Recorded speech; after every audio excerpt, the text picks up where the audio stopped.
नमस्कार दोस्तों, जिया डिफेंस में आपका स्वागत है। दोस्तों, भारतीय वायुसेना को मिलेगी नई मिसाइल। यह मिसाइल दुश्मन का पीछा करके देती है मौत। जी हां दोस्तों, इजराइल की खतरनाक Spike NLOS non line of sight missile अब भारतीय वायुसेना के हेलीकॉप्टर में लगाई जाएगी। इन मिसाइलों से लैस हेलीकॉप्टर के चीन और पाकिस्तान सीमा पर तैनात किया जाएगा ताकि ऊंचाई वाले इलाकों में दुश्मन के बख्तरबंद वाहनों और टैंकों को जरूरत पड़ने पर ध्वस्त किया जा सके। दोस्तों, अब इस मिसाइल को सेनाएं कंधे पर रखकर दागती थी।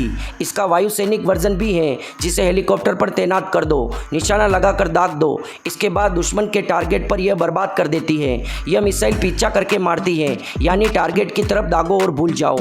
दोस्तों, यह मिसाइल छोटी लेकिन घातक होती हैं। कंधे से, ट्राईपोड या बाईपोड से इसे दागा जा सकता है। इस मिसाइल को टैंक पर तैनात किया जा सकता है, हेलीकॉप्टर में लगाया जा सकता है। चीन के साथ सीमा विवाद के समय भारत ने इजराइल से इमरजेंसी यूज़ के लिए इन मिसाइलों की छोटी मात्रा मंगाई थी। इस मिसाइल का नाम spike anti tank guided missile है। इसकी तकनीक इतनी अच्छी है कि टारगेट न भाग सकता है न छिप सकता है। यह इसे नष्ट करके तक पीछा करती रहती है। इजराइल इसका उपयोग 1981 से कर रहा है।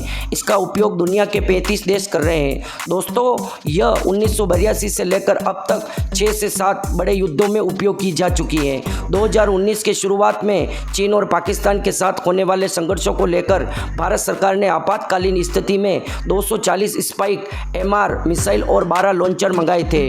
उसी साल अंत तक इन्हें सेना में शामिल कर दिया गया था। दोस्तों, सेना इसका उपयोग दुश्मन के टैंक्स आदि उड़ाने के लिए कर सकती है। सिर्फ टैंक ही नहीं, ये कम ऊंचाई पर उड़ रहे हेलीकॉप्टर और विमानों को भी मार गिरा सकती है। स्पाइक ATGM के कुल मिलाकर 9 वेरिएंट हैं। अगर इन्हें हेलीकॉप्टर में तैनात करते हैं तो कैनिस्टर में रखी मिसाइल का वजन होता है 34 किलोग्राम और लॉन्चर का 55 किलोग्राम और लॉन्चर के साथ 4 मिसाइलों का वजन होता है 187 किलोग्राम।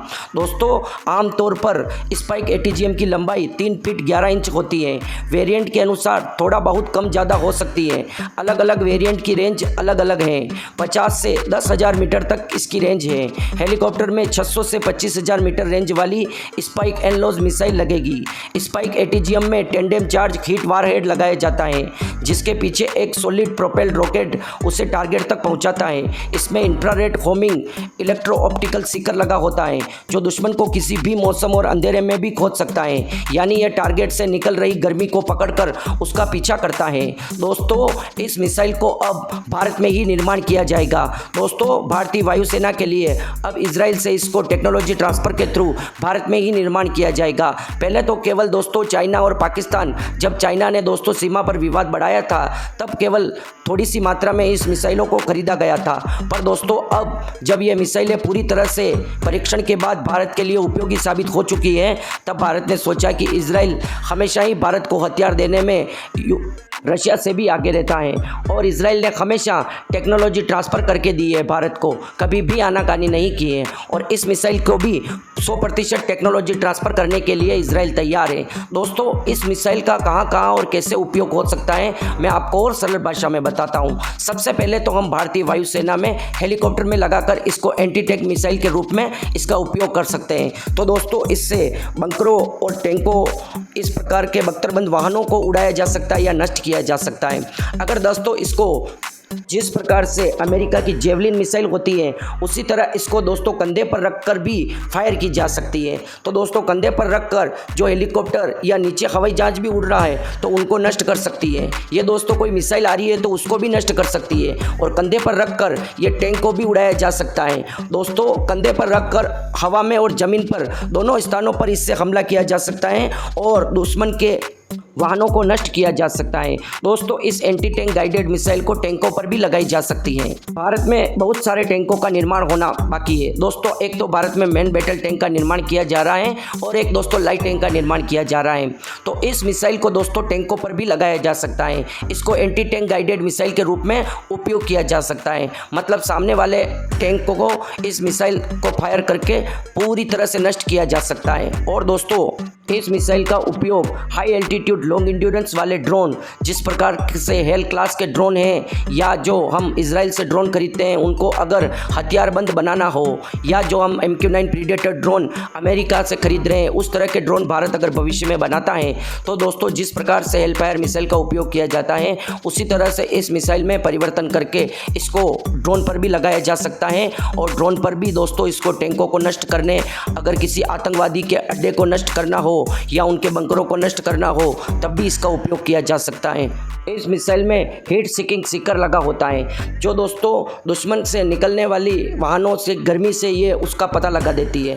दोस्तों अगर जैसे किसी हेलीकॉप्टर पर निशाना लगाया जाता है इस मिसाइल के द्वारा तो हेलीकॉप्टर इधर उधर भी घूम जाए तो भी दोस्तों उसका पीछा नहीं छोड़ती जब तक उसको नष्ट नहीं कर ले।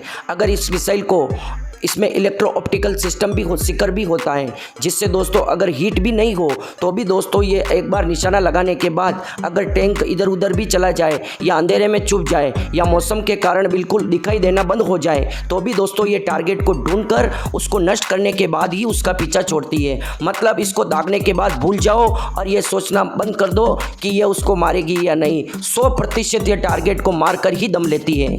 और इजराइल भी भारत की तरह सस्ती मिसाइलें बनाता है, मतलब क्वालिटी और कम लागत में हथियार बनाना केवल पूरी दुनिया में इजराइल और भारत ही ऐसा कर पाते हैं। इसलिए दोस्तों इजराइल ने यह मिसाइल बनाई है और भारत को टेक्नोलॉजी ट्रांसफ़र के बाद ये मिसाइल भारत में बनाई जाएगी।